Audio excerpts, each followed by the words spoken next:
ആലത്തൂർ ലോക്സഭാ മണ്ഡലത്തിൽ നിന്നും UDF തരംഗത്തിനിടയിൽ പോലും 20,000 വോട്ടുകൾക്ക് വ്യക്തമായ ആധിപത്യത്തോടെ ജയിച്ച വ്യക്തിയാണ് കെ രാധാകൃഷ്ണൻ. എന്നാൽ പാർലമെന്റിൽ ചെന്നപ്പോൾ കെ രാധാകൃഷ്ണന് ഇംഗ്ലീഷ് പരിജ്ഞാനമില്ലാത്തതുകൊണ്ട് തന്നെ മുഴുവൻ മലയാളത്തിൽ മാത്രം പറയേണ്ടി വരും. ട്രാൻസ്ലേഷൻ പ്രോസസ്സൊക്കെ ഉണ്ട് എങ്കിൽ പോലും അദ്ദേഹത്തിന് സ്വതസിദ്ധമായി കാര്യങ്ങൾ അവതരിപ്പിക്കാൻ കഴിയുന്നില്ല. അതുകൊണ്ട് തന്നെയാണ് അദ്ദേഹം മാധ്യമങ്ങളോടും എല്ലാം പറയുന്നത് തനിക്ക് വശം കേരള രാഷ്ട്രീയം മാത്രമാണ്. തനിക്ക് കേരളത്തിലെ ഇട്ടാവട്ടത്ത് പ്രവർത്തിച്ച് പ്രത്യേകിച്ചും ചേലക്കരയിലും സമീപ പ്രദേശത്തുമായി പാർട്ടിയെ വളർത്തുക, പരമാവധി തൃശ്ശൂർ ജില്ല, അതിനപ്പുറത്തേക്ക് ഉള്ള ലോകം താൻ ചിന്തിച്ചിട്ട് പോലുമില്ല എന്നുള്ളത് കെ രാധാകൃഷ്ണൻ ഉറപ്പിക്കുകയാണ്. നമുക്കറിയാം 1996 E.K. നായനാർ സർക്കാരിൽ 32-ാം വയസ്സിലാണ് കെ രാധാകൃഷ്ണൻ ആദ്യമായി ക്യാബിനറ്റ് മന്ത്രിയാകുന്നത്. തുടർന്ന് പിണറായി വിജയൻ സർക്കാരിലും അദ്ദേഹം മന്ത്രിയാകും.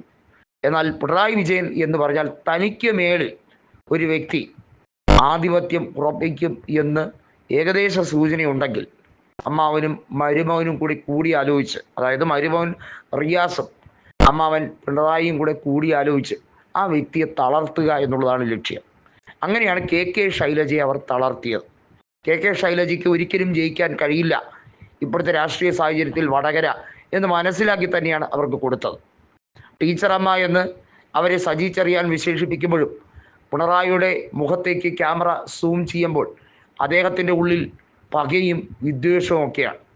മാർക്സസെ അവാർഡ് കെ ശൈലജ സ്വീകരിക്കേണ്ട എന്ന് പറഞ്ഞതും ആ ഒരു സന്ദർഭത്തിൽ തന്നെയാണ്.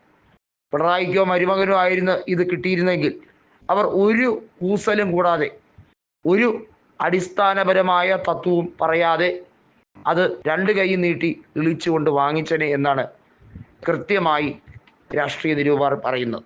ഏതായാലും പിണറായിയെ സംബന്ധിച്ചിടത്തോളം മറ്റൊരു തിരിച്ചടി എന്ന രീതിയിൽ തന്നെ കെ രാധാകൃഷ്ണൻ തൻ്റെ MP സ്ഥാനം രാജിവെക്കണം എന്ന ആവശ്യമാണ് പാർട്ടിയോട് നിർദ്ദേശിച്ചിരിക്കുന്നത്. പറ്റുമെങ്കിൽ ഒഴിവാക്കി തരണം എന്നതാണ് MA ബേബിയോട് പറയുന്നത് എന്നാണ് ഇപ്പോൾ റിപ്പോർട്ടുകൾ അനുസരിച്ച് വരുന്നത്. അദ്ദേഹത്തിന് മടുത്തു കഴിഞ്ഞിരിക്കുന്നു. പ്രത്യേകിച്ചും അദ്ദേഹം ഡൽഹിയിൽ പോയിട്ട് ഒന്നും ചെയ്യാനില്ല. അദ്ദേഹത്തിന് കൃത്യമായി മന്ത്രിമാരെ കണ്ട് തൻ്റെ നിയോജക മണ്ഡലത്തിൽ, അതായത് താൻ പ്രദാനം ചെയ്യുന്ന ആലത്തൂർ ലോക്സഭാ മണ്ഡലത്തിൽ ആവശ്യമുള്ള കാര്യങ്ങൾ എന്ത് നേടിയെടുക്കണം എന്നുള്ളത് പറയാൻ കഴിയുന്നില്ല. അതേസമയം മുൻ MP ആയ രമ്യ ഹരിദാസ്, അവർക്ക് ചില പാളിച്ചകൾ സംഭവിച്ചു എന്നുള്ളത് ശരിയാണെങ്കിൽ പോലും അവർ മികച്ച രീതിയിൽ ആലത്തൂരിൻ്റെ വികസന പദ്ധതികൾക്ക് വേണ്ടി ഒപ്പം നിന്ന വ്യക്തിയാണ്.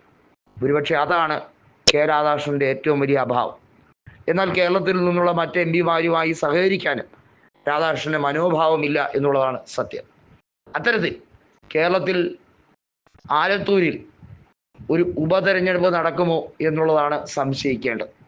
രാധാകൃഷ്ണൻ MP സ്ഥാനം ഒഴിഞ്ഞാൽ തീർച്ചയായും CPIM-ന് അത് കിട്ടാക്കനിയാകുമെന്ന് അവർക്കറിയാവുന്നതുകൊണ്ടാണ് നിങ്ങൾ എങ്ങനെയെങ്കിലും സഹിച്ചിരിക്കൂ എന്ന് പറയുന്നത്.